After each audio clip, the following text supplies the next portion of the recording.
Perša fáza okončena včera popoládňu i v noci žiteľov Jamjany, ktorí boli zmestení u Moroviču týž do Rumi a po odluky obštinského i republičného štábu.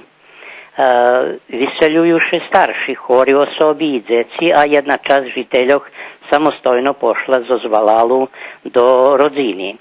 Za teraz všetko čeče po plánu obštinského i republičného štábu. Upucený je apel, že by prišli i pomohli ľudze zo sušených valáloch, poneže mechy so spiskom je dosť. V noci zo Nového Sadu stihli 13 šlepery do Višničeva i 11 do Moroviču. Romko Papuga, obštinský načalnik, dal rozkaz o prestavanju nastavi u školi u Moroviču i Višničeve. Krem budinka ljetnje vladičeske rezidencije porihtane šitsko za prijem viseljenih i u prostorijoh Ruskog doma u Šidze.